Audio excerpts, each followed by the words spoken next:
sagot na ng chairman yung share mo, at least one share, so that entitles you to the benefits of the cooperative and whatever dividends that will be earned from all the projects of the cooperative and eventually the corporate, if we are able to in the future make it a billion peso company, billion peso company, then I'll be happy na isa ka sa nakikinabang. And lahat kayo na mga kababayan na hirap sa buhay, this is your chance na to be part of this endeavor of mga Pilipino na taking care of ourselves at di tayo nakaasa sa gobyerno.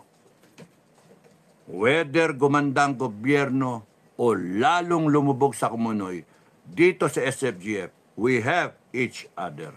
We help each other. At kung di kaya ng ating welfare fund because we're still trying to build it up, no? Yun. Yun yung ano. So, I really appreciate your support, Norlene Picache. Maraming salamat love you. Maraming salamat. Shout out sa iyo. Norlene Picache. Huwag ka magalala, may awan langit. Ikaw ay makikinabang sa grupo natin. Okay? Bikola naman kulit. Chairman ay nagsasalita. Si Aimee kaya ipinasok sa top 12 kasi natakot daw si BBM na kung ano pa sasabihin pag natalo.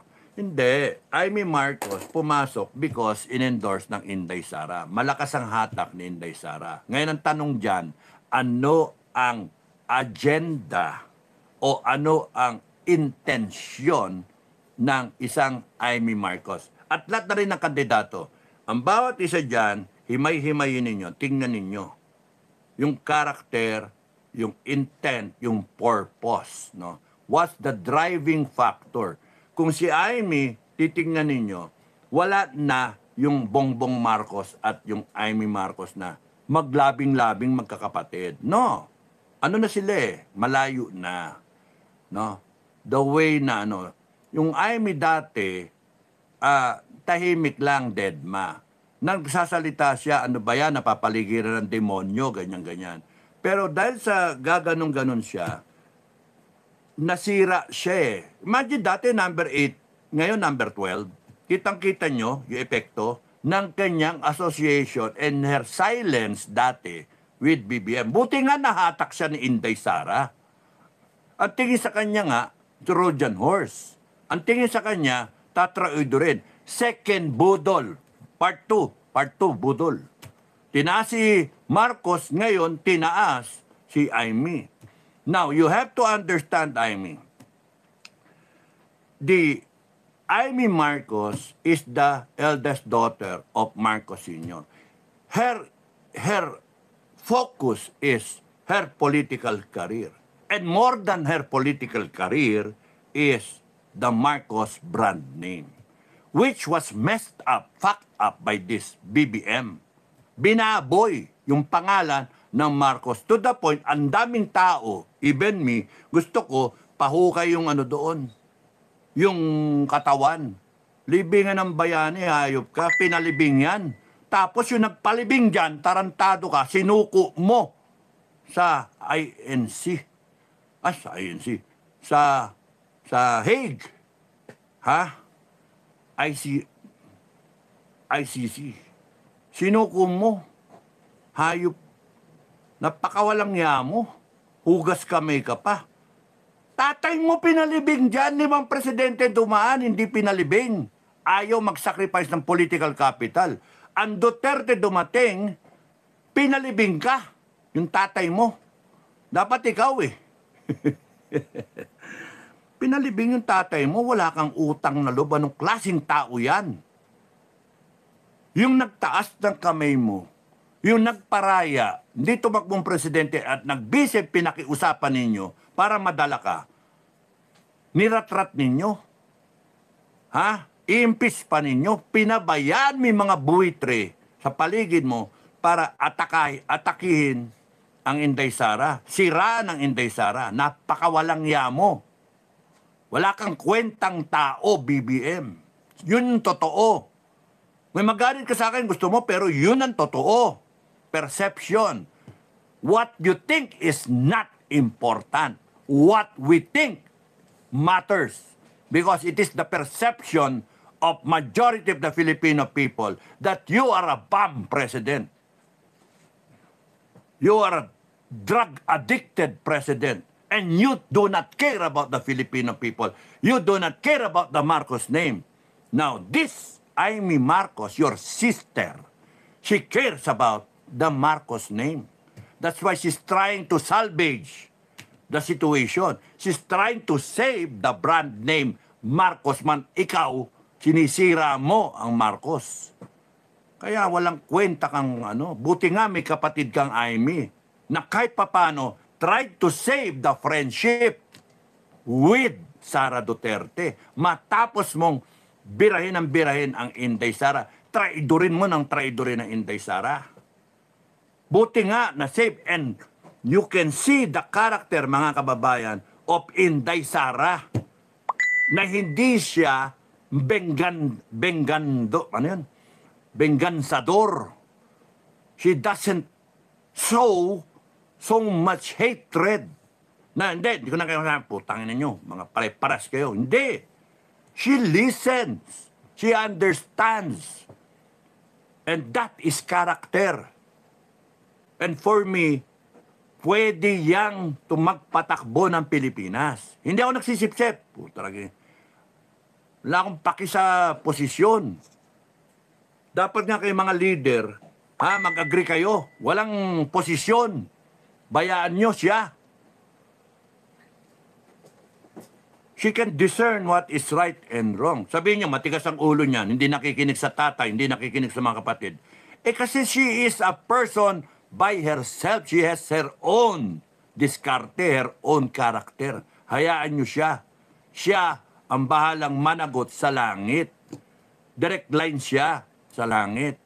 At kung ano man ang mangyayari sa mga araw na to, it's up to you, mga kababayan. If you will continue to have faith in her, continue to support her, and fight for her. Because you're supposed to believe in her. Na kahit paminsan-minsan nakakaasar. Teka, yung helmet. yung helmet, baka masapak ako. You have to fight for her. That she will feel na marami siyang kadamay. She will feel the support. Isang salita lang, Inday. Isang salita lang. Lead the people. Take command of this country. Yun yung sa aking request. Norling Picache, thank you ha. Bicolanong makulit. Si Amy kaya ipasok sa top 12 kasi natakot daw si BBM. Thank you, sorry. Nabasa ko ulit. Ampi Domoga said I. Lolita Guerpo, kabado na si Garcia sa manong-mano. Ay, nako, wag niyong patakasin yan pagka ganyan. Pagka umikot ang gulong, lahat yan. House arrest, lahat kayo. Walang lalabas.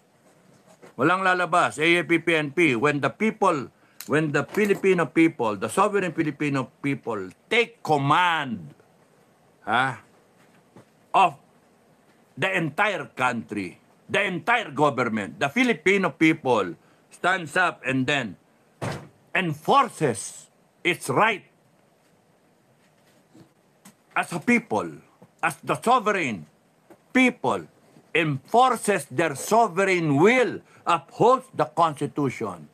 you better follow AFP and PNP. Yung ayaw, you get retired immediately pending investigation. And your pay and your pensions will be forfeited by the Filipino people. Tangni, ba't kami magbabayad ng pensyon yung mga animal kayo? Mga gago kayo. Nakakagalit kayo ha. Kayo pa yung may katwiran. Parang obligasyon namin bayaran kayo because of your service. No. Pagka napatunayan namin na kumita kayo ng pera sa gobyerno nato at kayo nagpabenta, goodbye sa inyo. Kasi tumawid kayo eh. Ginago niyo yung taong bayan. Anong gusto nyo?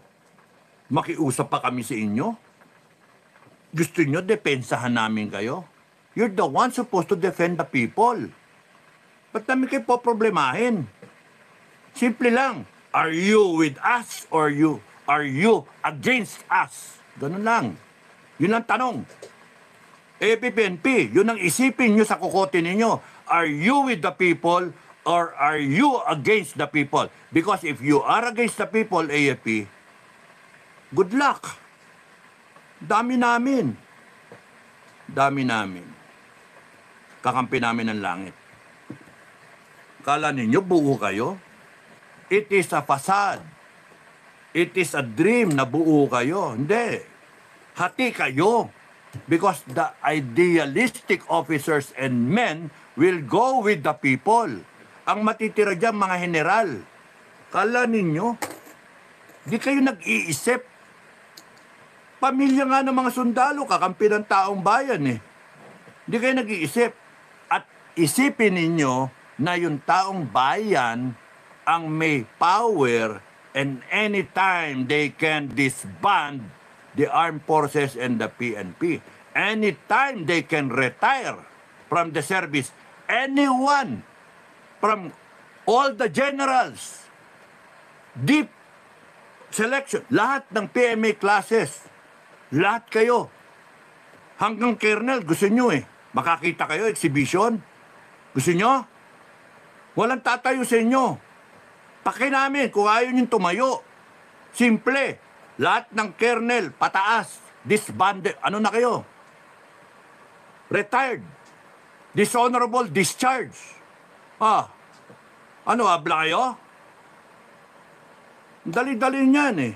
Daming gustong magkatrabaho. And we will recall retired people, yung matitino, para ayusin yung armed forces sa yung PNP. Ano tingin nyo sa amin? Wala kaming kapangyarihan?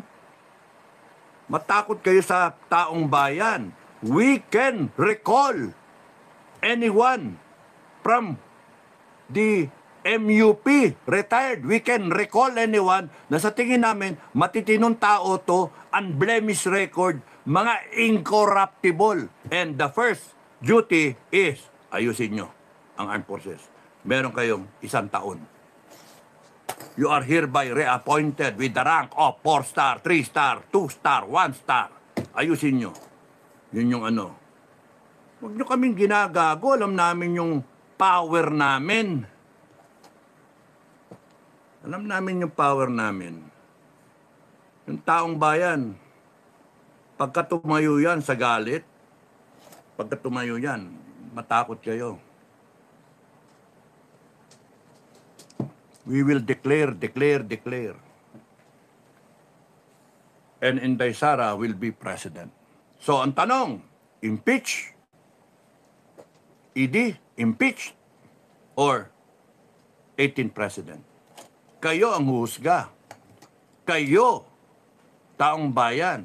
We, the sovereign Filipino people. It is our time. It is our future. Our country. We better make a choice. Saan tayo? Abante o lubog? Balaho? Yun yung ano, napakasimple. Mary Jane Abdullah said, "Hi, Mary Curtis. Sonata kasi marami ang straight voting ng PDP laban." Jen Gatchi, uulitin ulit ng COMELEC yan kapag hinayaan lang. 40 years na inuulit. Because we believe we are powerless. When in fact we can, the truth of the matter is, we have the power to shut it down. Ang problema, dinidivide tayo. Ang problema, takot yung iba. Yung iba, they don't care. Pwede ba ayusin na natin to, mga kababayan? Pwede ba? No more cheating, no more pakialam sa mga boto. Gusto niyo, let's do the manual count. Mga lawyer, puta, declare ninyo na na there was grabbing cheating. Well, bilangin natin yung boto, mano-mano. Babanatan nyo, kailangan put up ng pera and all that. Hindi, dahil volunteer, sige, puta, pabilang natin. Puta, ba't kayo mag-ano ng gago kayo, ninegosyoin nyo pa yan? Sira ulo kayo. Yabolis namin kayo Comelec. Huwag kayong mag-ano Yung taong bayan na may power, tandaan nyo yan. We can even abolish the presidency if we wanted to. Kung ganyan kayong mga abuso, we can abolish Congress, Senate, human righs. Lahat. Pucha, we can abolish everything and make a new one. Kami nagbabayad ng taxes, kami nagme-maintain ng gobyerno, mga animal kayo. Ginagastos yung pera namin. Ang sasarap ng buhay nyo. Ang gaganda ng kotse ninyo. Ang gaganda ng opisina nyo. Ang gaganda ng maintenance ninyo lahat. Nakakabayad kayo ng staff, kami hindi. Hanip kayo. Kung mag-asta kayo, kala ninyo, yayaman ninyo. Nung once upon a time, kukumpanya, mukha kayong kawawa. Ikaw, BBM. Tapos ngayon, kung mag-asta ka, kayong lahat sa Congress, kayo sa Senate, kung mag-asta kayo, kala ninyo kung sino kayo. Hanggat may tao, may Pilipino na hirap sa buhay, like Nordin Picache, you do not deserve to be called officials of government, leaders of government. Mga hayop kayo. Yung konting kikitain ni Norlin, itutulong pa sa amin para lang mabago ang Pilipinas. Yan yung klaseng tao na may sariling panindigan, may sariling dangal, may sariling, pucha, gusto talaga niyang makatulong kahit hirap siya sa buhay. Tapos here you are. Putragis kayo, mag-asta kayo ng yaman ninyo. Ang relo ninyo, mga bag ninyo, mga damit ninyo. Kung magsasalita kayo, contempt, gago, mga walang niya kayo. Pucha, budget, overstated, mga pera na wala, ginto, hindi ma-explain. Binaon nyo kami sa utang lalo. And here we are, Filipino people, complaining. And we are allowing them, these people, na baboyin tayo lalo. Ngayon, binaboy ang eleksyon. Nung isang araw, binaboy ang freedom ng isang tao, the right to due process. Binaboy ang isang dating presidente na pwedeng gawin sa bawat isang Pilipino. Ano, sa tayo? Hayaan ba natin itong mga gago na itong mga animal na ito? Mali. James, sabi ng boss ko dito sa Taiwan, sir, until now, manual counting sila dito. Because, Pilipino pa naman tayo, paano pagkakatiwalaan nyo automated? Gagong Pilipino. Manoy 74 Vlog, good evening, sir. Yan din gusto ni Pastor Kibuloy mag-manual counting kasi protest sila, dami palusot ni Chairman Garcia. Kung ayaw nilang makinig, tumayo na lang tayo. Tumayo tayo. And let's do the manual counting pag-ikot ng gulong in a revolutionary government. Akala itong mga to, forever kayo. Akala nila, hawak nila yung konstitusyon, hawak nila yung batas, hawak nila yung PNP. No, I'm telling you, mahati yan, PNP. Yung matitino dyan kakampi sa taong bayan. Naghihintay lang yan mga yan. Kita nyo, ginawa nitong mga to, ha? Absentee voting. Absentee voting. Government officials, AFP, PNP, nag-strike Duterte.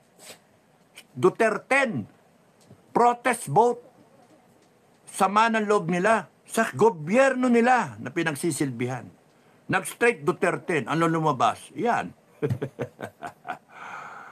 Binaboy. Because, ang nakakapikon talaga, bumoto tayo ng gusto nating maayos with the hope na masusunod tayo. We believe in the system.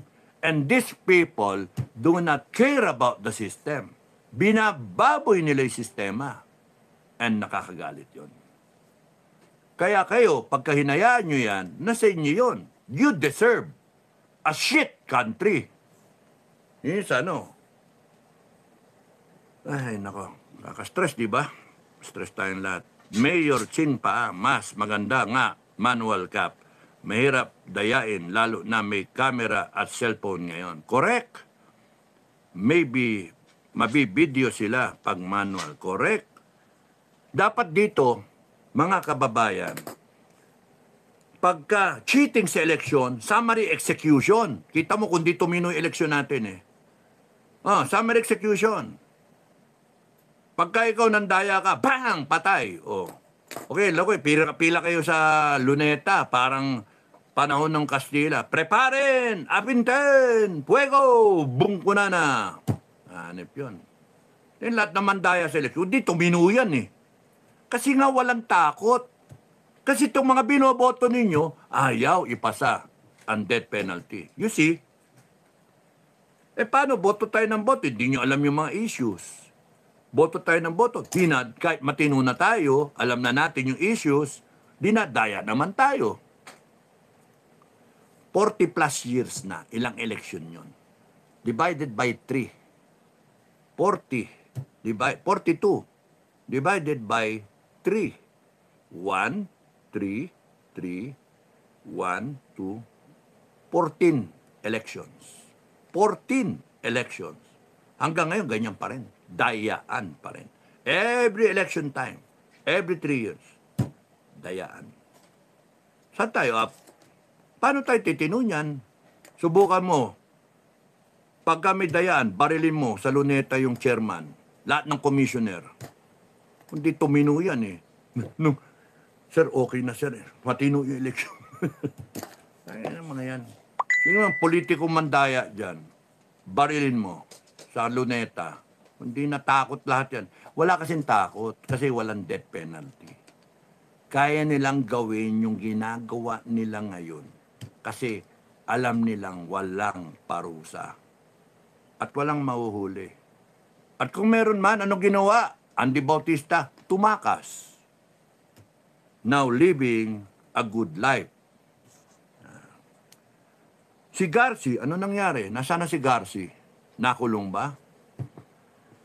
Jan Ursua. Gandang gabi po, Kapdado. Thank you. Jan Gachi. Tama ka, agree, 1,000%. Thank you, ha. Mary Jane Abdullah. Dapat recount talaga. Manay, 74 vlog. Nakakainis talaga, as in. Ilonggo, TV vlog. Good evening, Sir Dado. God bless po. Thank you. Captain Dado, dapat talaga ang bilangan ng eleksyon manual talaga. Thank you, ha. Christy Rivera. Straight, nga rin po ako. Nakakainis eh. Straight, pero ginagago tayo eh. Manay, 74 vlog. Sobra to, di katanggap-tanggap. Correct. Norlin Picache, mano-mano is better. Si Madam Auring ang nakialam sa pagbabawas daw sa mga points ng mga senador. Viz Lagumbay, Attorney Glenn Chong, may alam siya mag-set ng winners na daw. May alarm. Siya may set of winners na daw. Hill, diskumpyado kami kay Kiko Akbayan de Lima. O nga eh. Bicolano magulit. Halos buong Mindanao, straight Duterte plus 2. Pinanalo yun, hinayaan. Talagang panalo. They cannot afford to do the cheating there because maku-question eh. Duterte country. But the problem is, ang hindi katanggap-tanggap,